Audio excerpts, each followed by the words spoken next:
반갑습니다. 이번 시간에는 개인과 사회의 관계를 개념 설명을 통해서 알아보는 시간을 가지도록 하겠습니다. 이번 시간 주요 학습 목표는 다음과 같습니다. 개인과 사회의 관계를 바라보는 여러 관점을 비교하여 설명할 수 있습니다. 주요 학습 내용으로는 사회 명목론과 사회 실제론이 있겠습니다.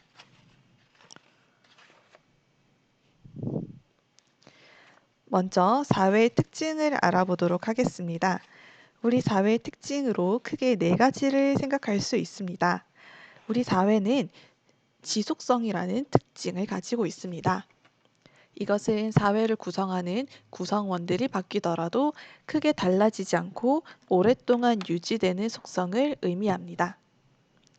생각해보면 우리 학교 사회라고 하는 것도 비슷합니다. 학교를 구성하는 학생들은 매 학년, 매년 바뀌지만 그 학교라고 하는 건물은 오랫동안 유지되고 있고 교육 제도 또한 계속해서 유지되고 있습니다. 마치 그런 것처럼 구조는 하나에 바뀌지 않는 것처럼 오랫동안 장시간 유지된다는 특성을 가지고 있습니다. 두 번째는 강제성입니다. 이것은 개인들의 의지나 생각과는 상관없이 특정 행위를 하도록 구속할 수 있다는 특징을 말합니다. 수업이 8시 30분에 시작된다고 할 경우 누군가는 나는 8시에 시작하고 싶은데 나는 9시에 시작하고 싶은데 라고 생각할 수도 있지만 우리 교육사회, 교육제도라고 하는 것은 이 시간에 수업을 시작해야 되고 고등학교는 50분 동안 수업을 해야 해 라고 강제할 수 있습니다. 이런 것들을 강제성이라고 합니다. 세 번째는 안정성입니다. 안정성은 개인들이 구조화된 행동을 함으로써 안정된 사회적 관계가 유지된다고 하는 것으로 이것은 구성원 간 상호 예측 가능성을 높여 조금 더 우리의 안정적인 사회 관계가 형성될 수 있다고 합니다. 네 번째는 변동 가능성입니다. 사회 구조는 구조화된 행동을 하지 않으면 사회 구조 자체가 변동하기도 합니다. 이것은 구성원들의 가치관 변화나 외부 사회와의 접촉 등을 통해서 변동할 수 있는 요소를 가지고 있습니다. 사회 구조의 특징을 알아보았으니 이러한 사회가 개인과 어떠한 연결성을 가지고 있는지 학습하도록 하겠습니다. 개인과 사회의 관계를 알아보는 데에는 크게 두 가지 이론이 있습니다. 첫 번째는 사회가 더 우월해 라고 하는 사회를 강조하는 사회 실제론의 입장이고 아니야 사회보다 개인이 더 중요해 라고 하는 사회 명목론의 입장이 있습니다.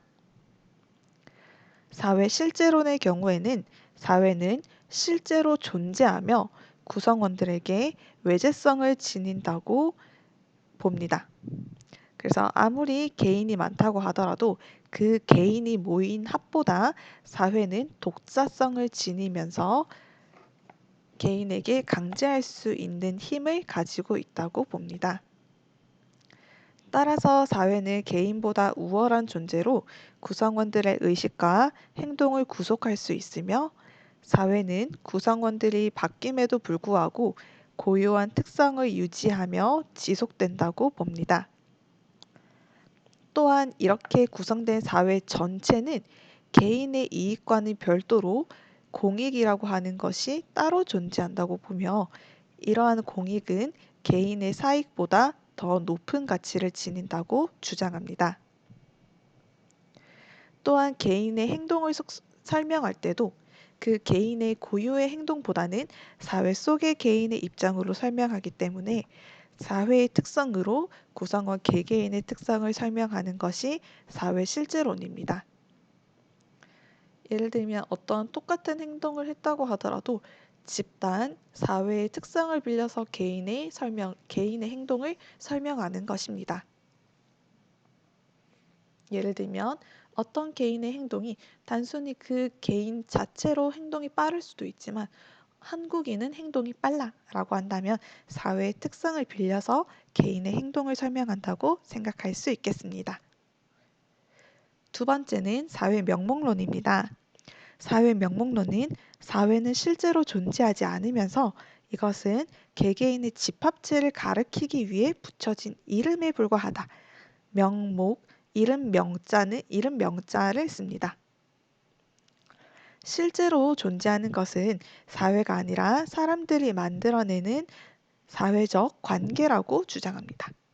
즉, 단순히 사회는 개인의 집합체에 불과하다는 입장입니다.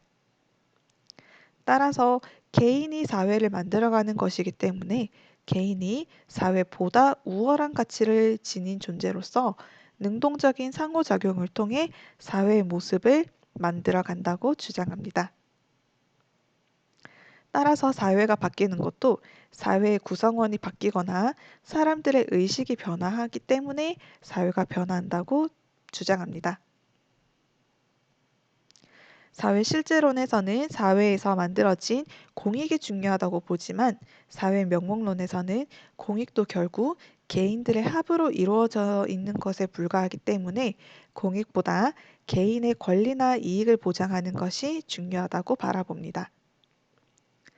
따라서 어떠한 사회 문제가 등장했을 때 개인의 의식이나 심리 상태를 통해 설명하는 것이 바람직하다고 봅니다. 이것을 다시 한번 표로 정리해 보면 이렇게 요약할 수 있겠습니다. 사회 실제로는 개인보다 우리 사회 전체의 입장을 강조하기 때문에 주요 연구 대상이 사회 조직 그리고 집단입니다. 이렇게 조직이나 제도를 연구하는 것을 우리는 거시적 관점에서 비롯되었다라고 봅니다.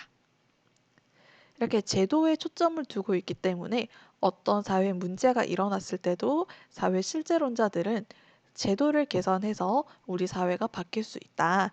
그리고 이러한 제도는 개인의 행동에 영향을 준다라고 바라봅니다. 이러한 제도의 영향력을 개인이 받아서 행동을 고쳐나간다고 보는 것이죠. 이처럼 많은 부분을 설명할 수 있는 사회 실제론이지만 한계점은 이러한 조직, 집단, 사회를 너무 강조하기 때문에 이것이 극단적으로 갈 경우에는 전체주의로 흐를 수 있다는 점입니다. 또한 사회 집단을 강조하기 때문에 그 사회 속에 속한 인간의 능동적이고 주체적인 행위를 설명하기 곤란합니다.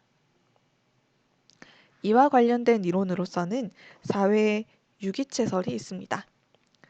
마치 우리 사회는 유기체처럼 개인들이 서로서로 상호작용을 통해서 만들어낸 제도가 결국 우리 사회를 유지한다라는 입장입니다.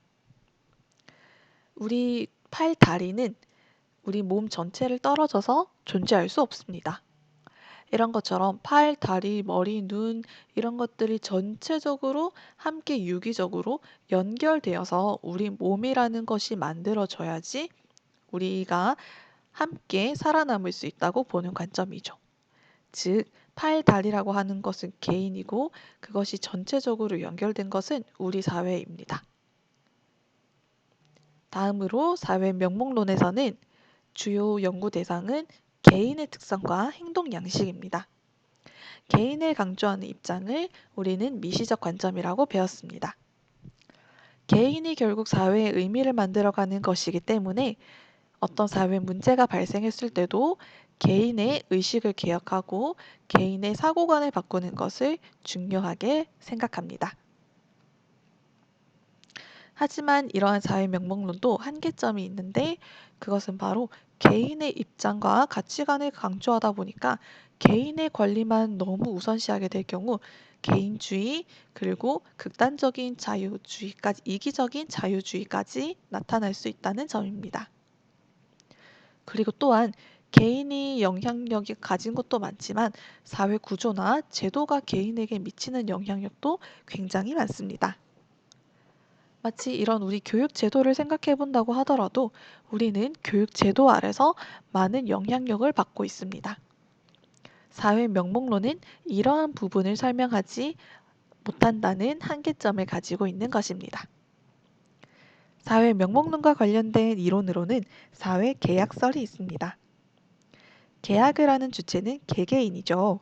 그래서 개인이 개인의 자유와 권리를 보장받기 위해서 사람들 간에 계약을 만들었고, 그러한 계약들 속에서 정부가 만들어지고 국가가 형성되었다고 보는 사상입니다.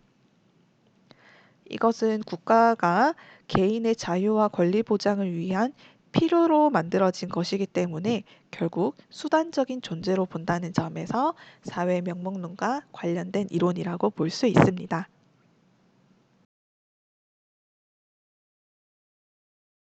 오늘 학습했던 내용을 정리하면 개인과 사회를 바라보는 관점에는 사회 명목론, 사회 실제론이 있으며 사회 실제론은 사회는 실제로 존재하고 구성원들에게 외재성을 지닌다고 봅니다. 두 번째, 사회 명목론은 사회가 중요하다기보다는 개인이 더 중요하고 사회는 이러한 개인들의 합에 불과할 뿐이다. 그리고 개인의 자유와 권리를 보장하는 것이 훨씬 더 중요하다라고 바라봅니다. 이번 시간은 여기까지입니다. 고생하셨습니다.